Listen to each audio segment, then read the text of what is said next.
Hi everyone, welcome to this new video of chapter 17. We're going to discuss about exercises 1 to 5 of the chapter of Oligopoly. This is the book of Principles of Economics of Gregory Mankiw, 7th edition. So the first question says, a large share of the world's supply of diamonds comes from Russia and South Africa. Suppose that the marginal cost of mining diamonds is constant at $1,000 per diamond, and the demand for diamonds is described by the following schedule.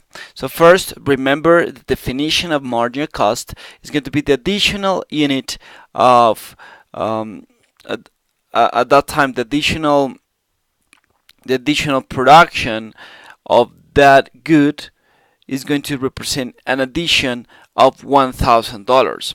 So let's have a look here to the schedule demand. So here we have the relationship between price and quantity. As you know, this is an inverse relationship. So anytime the price decreases, the quantities go up. So here we have the price from 8,000 to 1,000 and the quantities from 5,000 to 12,000. The quantities measured in diamonds and the price is measured in dollars, US dollars. So then the first question said that if there were many suppliers of diamonds, what would be the price and quantity? So then I would say that when we are talking about many suppliers is because we are talking about perfect competitive market. So the characteristic of the perfect competitive market, so take into account this, that the marginal cost equal to 1,000, is that the condition is like the price is exactly equal to the marginal cost. This is given because due to there is a lot of suppliers, they don't have any incidence in the market. They are too small to modify the price. So anytime you go to the market, actually the benefits should be zero.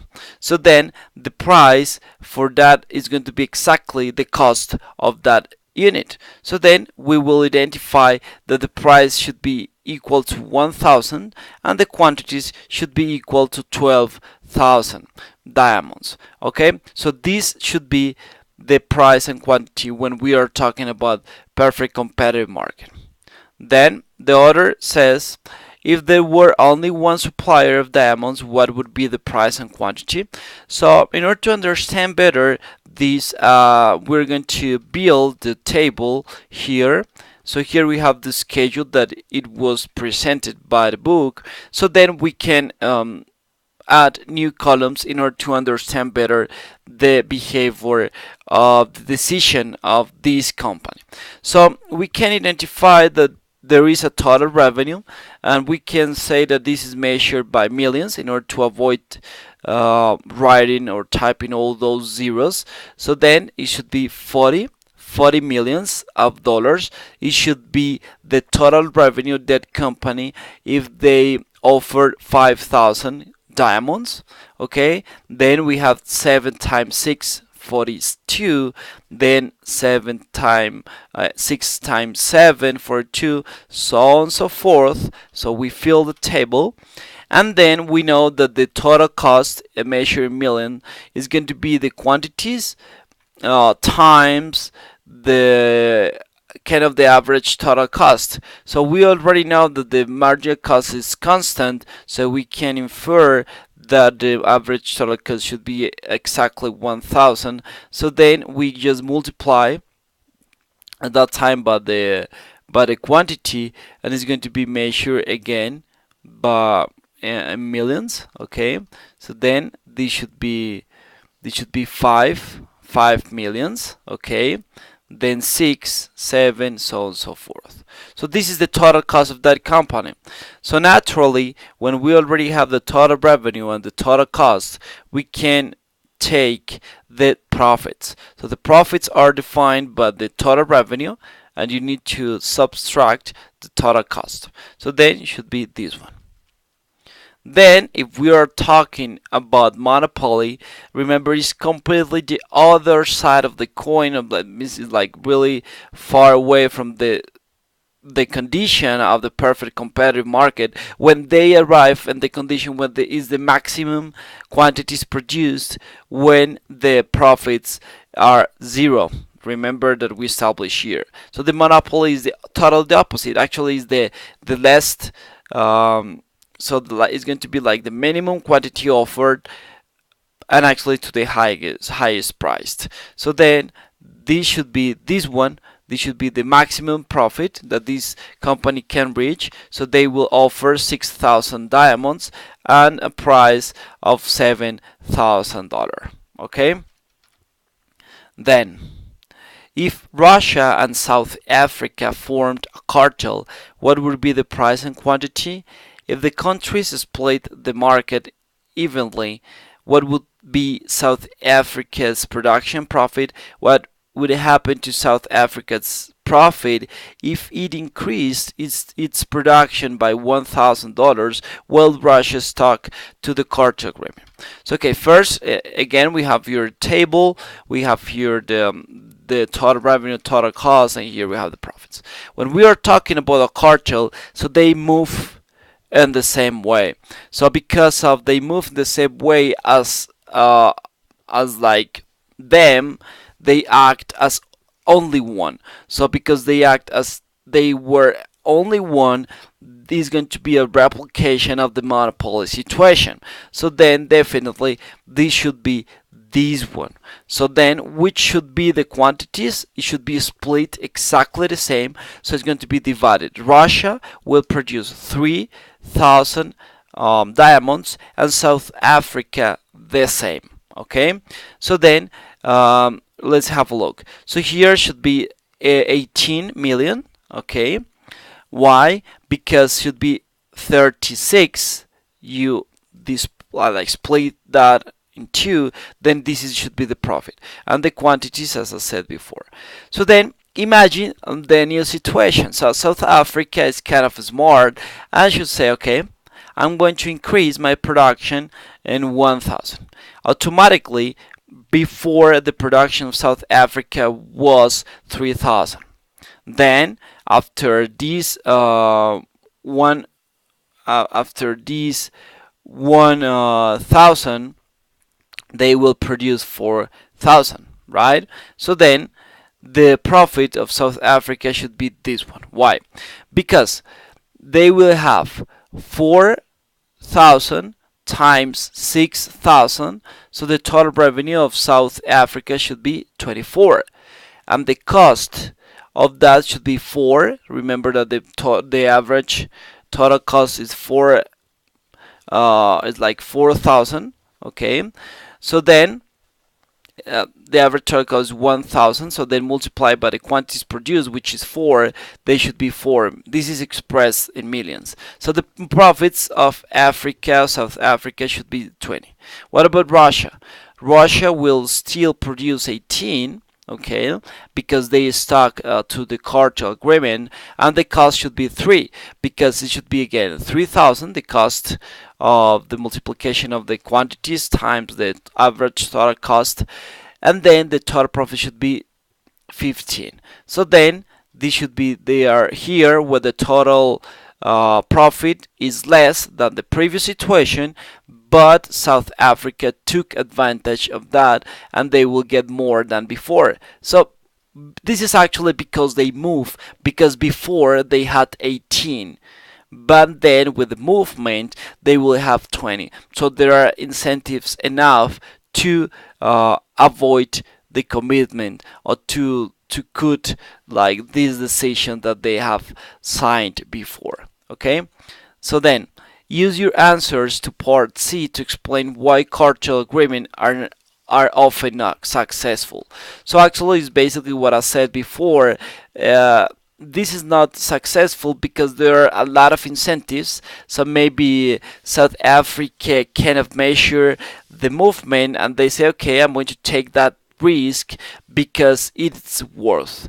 I can move, I can take more part of the market, I can increase my production.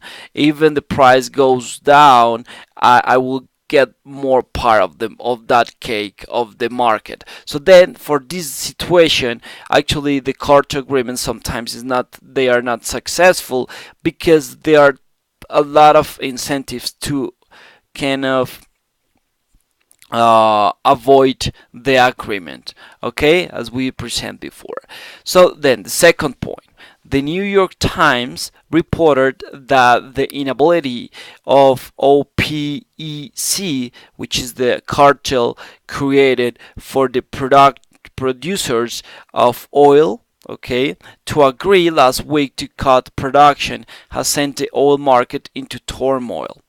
So then the lowest price so it will lead to the lowest price for domestic crude oil since June 1990. So this is really important to have into account some scheme that I'm going to present to you. So the first question says, why were the members of OPEC trying to agree to cut production? Why? Because this is the relationship. Here we have in the first row the quantities, they increase from left to right. Then we have here the profits, they increase from right to left. So there is an inverse relationship between the quantity and profits. It means that anytime the quantities decrease, at that time the profits will increase. So for this reason, monopolists and actually oligopolists as well, they really want to try to keep the quantities low, because when they guarantee that the quantities will be low, the profits will be high. So this is really important to take into account that. And then the next situation is the price. The price moves exactly as the profits because they have inverse relationship with the quantities. So when there is kind of a scarcity of a good, the price usually goes up. Okay, but when there is abundance of that good, the price will be naturally low. So then this first bar is like the first situation. Why? Because it was the first situation when they had kind of agreement where the quantities produced were low but the profits were high and the price as well. So have a look that here there is a price low, so automatically you understand the profits should be low and actually the quantity should be high, so there should be a lot of oil into the market. So then why were the members of OPEC trying to agree to cut production? Why? Because anytime you have like higher quantities inside the market, there should be a problem because the total benefits or the total profit for the companies of at that time for the countries should be lower. So for this reason they are trying to cut production. Then why do you suppose OPEC was unable to agree on cutting production? Why did the oil market go into turmoil as a result? Basically, because this is a strategic game. But this is a strategic game where actually I don't care what you're getting. What I'm really care is what I'm getting. So for this reason, if I have incentives enough to produce more and have more profits, I don't care about you. So for this reason, every player wants to have more part of the market. So this is like really hard to have that, and at the end of it's like kind of dominoes like issue, right? Because just if it happens that just the first moves, it should be kind of a change process. The other will move, the other will move all the time until there is a standpoint where there are no more incentives to move. Is what we call the Nash Equilibrium, right? So then actually people fall on interest. So this is really important. So for this reason, so hard to reach an agreement. And as I said before, this is completed until Nash Equilibrium is reached. Okay.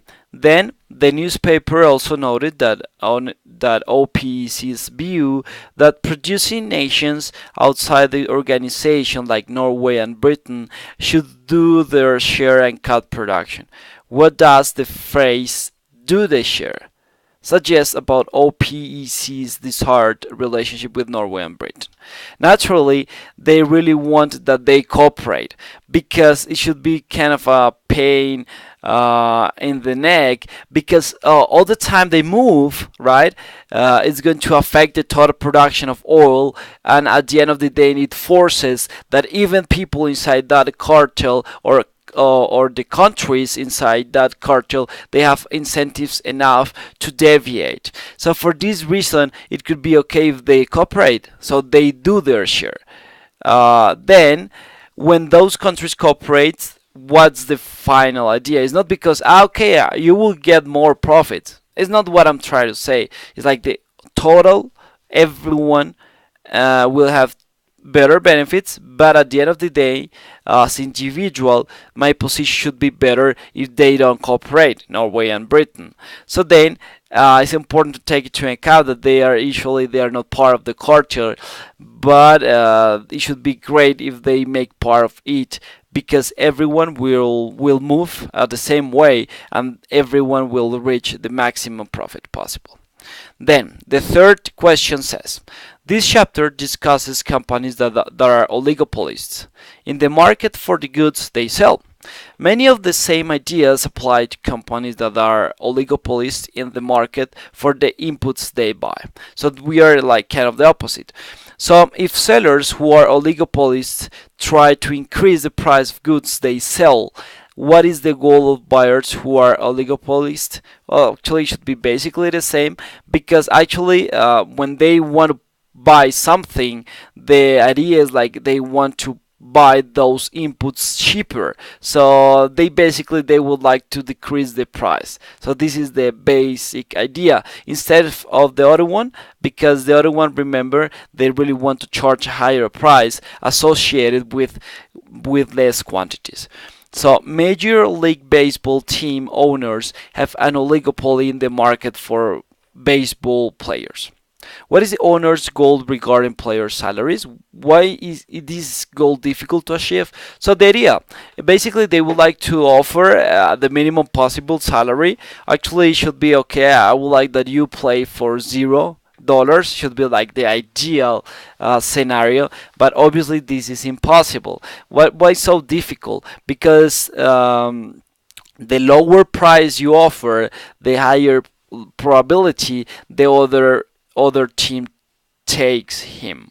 Okay, so for this reason, this is kind of a difficult situation. This is a trade-off, because from one side I can save on salaries, but from other side I'm so close to lose that player. Actually, because we know that most of the workers, they perform usually associated with the salary. If they offer a low salary compared with the salaries market, the effort that he will put should be definitely lower. So for this reason, this goal is too difficult to achieve, right? Then, as I said, if it's low enough, they will go to other teams. And other teams cannot cooperate, and they can start to increase prices, or start to kind of cheat on them and say, okay, I'm going to offer you a higher price, so a higher salary, so you can go and play with me. You will be better here. So then, the C point says, baseball players went on a strike in 1994 because they would not accept the salary cap that the owners wanted to impose. If the owners were already colluding over salaries, why did they feel the need for salary cap?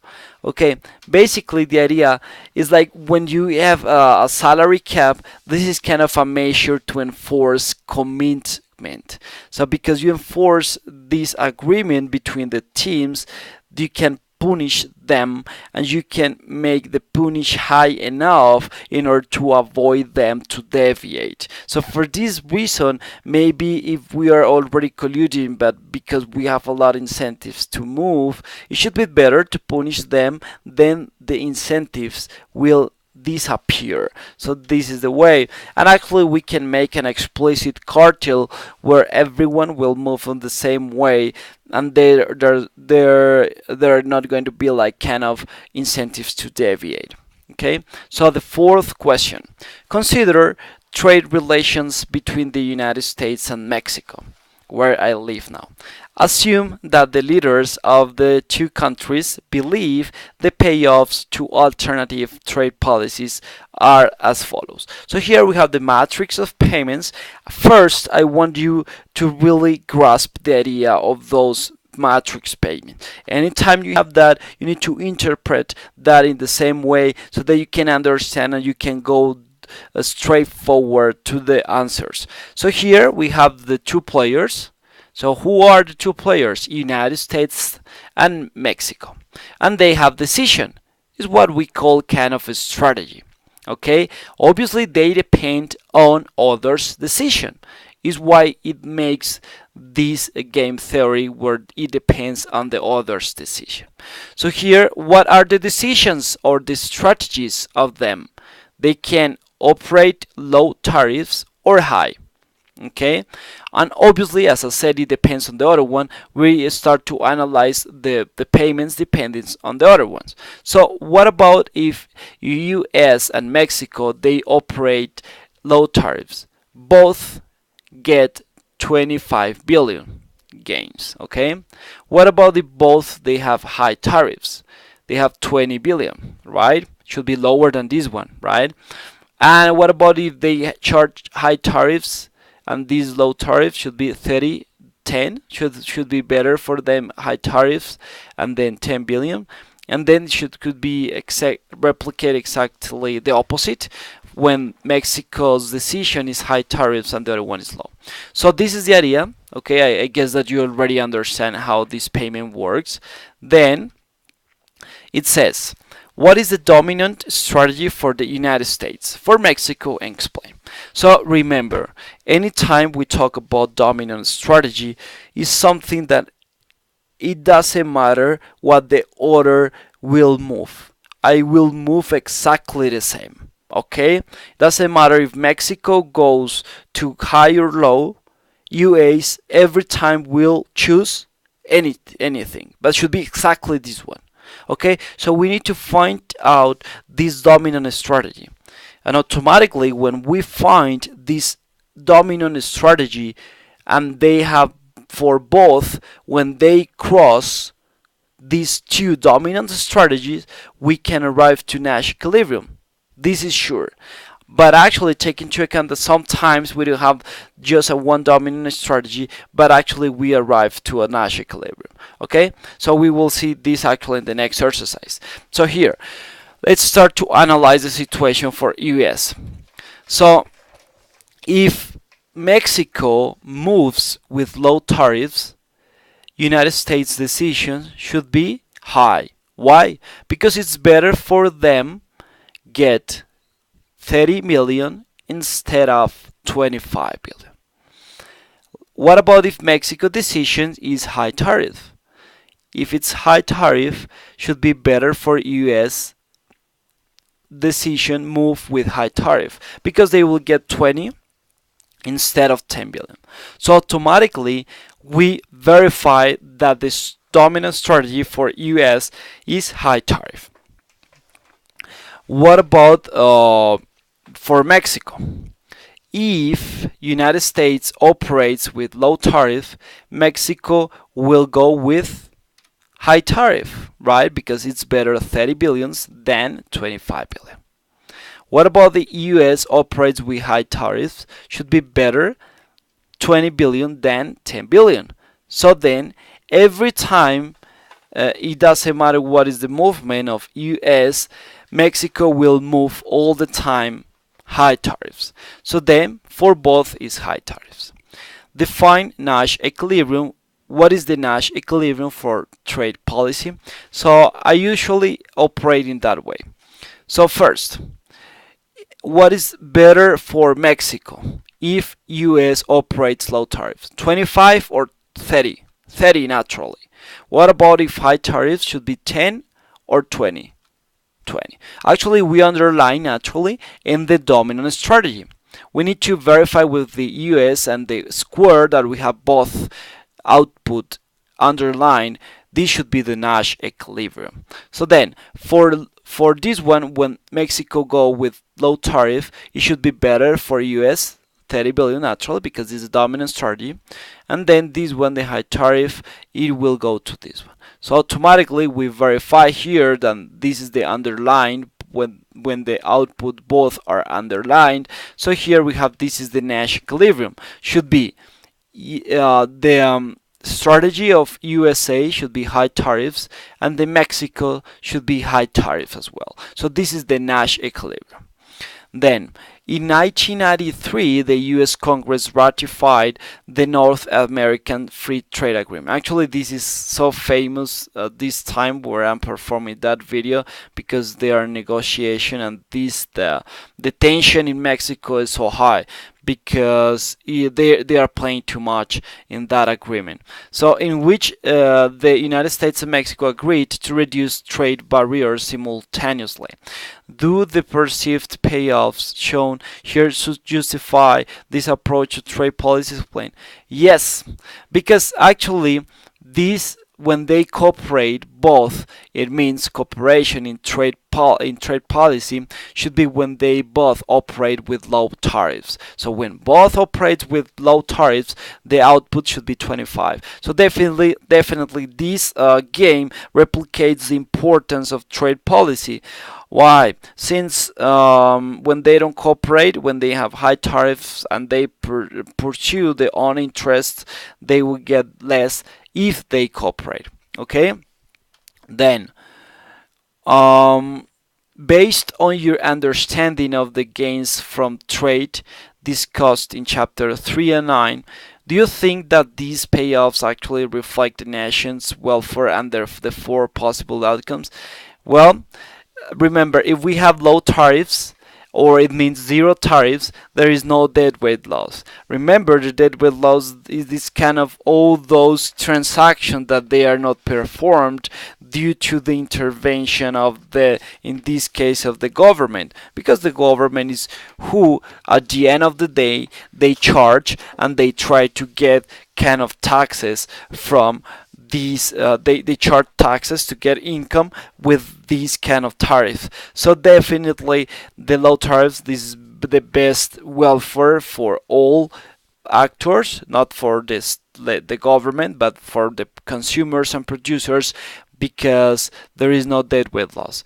When there is a low and a high tariff, automatically we verify there is not like kind of equitative agreement between the countries, because one of them they have kind of larger incomes due to higher tariffs, and not just like larger incomes, they protect the industries at the end of the day. So this should be like no kind of barriers to trade, and consumers will be can avoid it to have like lower prices. Instead, they will face higher prices due to these higher tariffs. So for this reason, this is like bad for the welfare. And the worst scenario is just like not even one country is not like beneficiated for that, and actually both of them they have like they have troubles, and they will get less welfare due to they charge high tariffs, and they should be more deadweight loss for the consumers, and at the end it should affect variety, because producers they don't have more incentives to produce more and export because they will face higher tariffs. So definitely this should be a problem, and then consumers, due to lack of variety, they should be less kind of welfare for them, less variety, and they should pay even more. Okay, so this should be the case. Then the fifth point, Synergy and Dinaco, or Dynaco, I don't know, are the only two firms in a specific high-tech industry. They face the following payoff matrix as they decide upon the size or of their research budget. So first, understand. So we have two players, I will call Synergy and Dinaco. And then they have the strategies. Both they have the same. They have the possibility of use large budget or small one. Automatically, you verify here that as a total one, they have a higher benefit here, and here we have like a lower benefit here, okay, as a whole. But this is a different game that we have seen during this chapter and during the previous exercises. Why? Because the amounts, they are not exactly, it's not like a lamb zero game is what we call, where the outputs, they are exactly the same for both players. Because actually we see here how Dinaco, it has like more benefits. Maybe they have a higher or higher in kind of enterprise or better enterprise, so for this reason they will get more benefits. But these should be the better benefits where they can cooperate, and we will see if they arrive to this one. Okay, just to understand, if both play large budget, Dinaco will get 30 and Synergy will get 20, and then if they play small budget, should be 40 for the Synergy, and Dinaco should be 50. If they play large budget and small budget, Synergy will get 0 and Dinaco should be 70, and this should be the opposite, but just in this time it will not get 20, instead he will get, or it will get 30. Okay, then the first question says, does Synergy have a dominant strategy? Explain. So we will see. So first, imagine that Dinaco will play large budget. What should be better, 20 or 0? Definitely should be at that time 0, right? Sorry, 20. So for this reason, the dominant strategy, or at least the first strategy, should be this one. Let's see if it continues. Then when this Dinaco decision is a small budget, what should play Synergy? 30 or 40? Should be better 40. So for this reason, if Dinaco plays large, Synergy will go large. But if Dinaco plays small, Synergy will play small as well. So for this reason, Synergy doesn't have any dominant strategy because it depends on movement to the other one. Does Dinaco have a dominant strategy? Let's have a look. If Synergy play large, Dinaco will play large because it's better 30 than 0. If Synergy plays small, Dinaco will get 70 instead of 50, right? So this should be better, this one.